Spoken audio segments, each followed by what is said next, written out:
सभे मगहिया भाई बहन के भूलेटन काका के राम राम।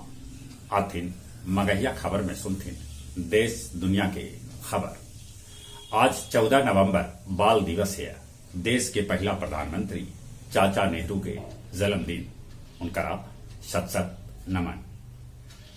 580 बच्छर बाद सबला लम्हर आंशिक चंद्रग्रहण 19 तारीख के लगत भारत के अरुणाचल प्रदेश और असम के कुछ क्षेत्र से इस चंद्रग्रहण के देखा जा सका है। दुनिया के 10 गो सबला प्रदूषित शहर में भारत के दिल्ली, मुंबई और कोलकाता भी शामिल है। किसान आंदोलन में गिरफ्तार 83 लोग के पंजाब सरकार 2-2 लाख रुपया के मुआवजा देतक।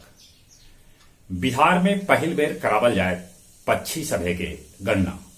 अपन देश में पिछल का 24 घंटा में कोरोना संक्रमित के संख्या 11,850 तक पहुंचल। तब पिछल का 24 घंटा में कोरोना से 555 आदमी के मौत के भी है खबर।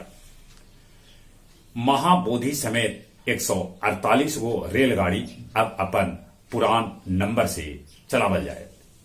दिल्ली में प्रदूषण के चलते उठावल गए लॉकडाउन नियम कदम।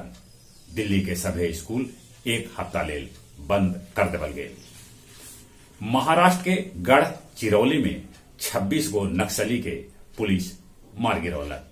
तब उन्हें मणिपुर के चूरा चांदपुरा में उग्रवादी हमला में कर्नल विप्लव त्रिपाठी, उनकर घरे वाली और उनकर 8 साल के बेटा समेत 7 गो के मौत हो गलक।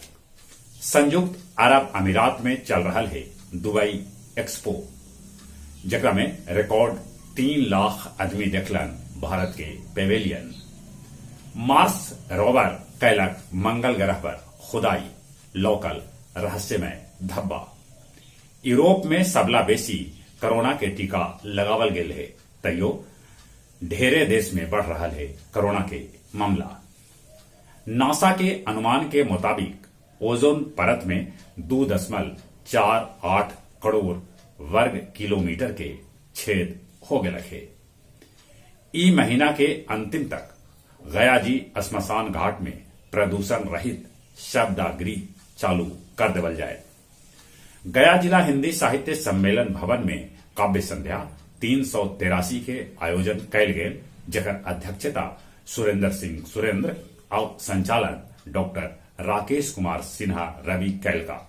ई अवसर पर मुख्य अतिथि गुफरान अशरफी रहलन।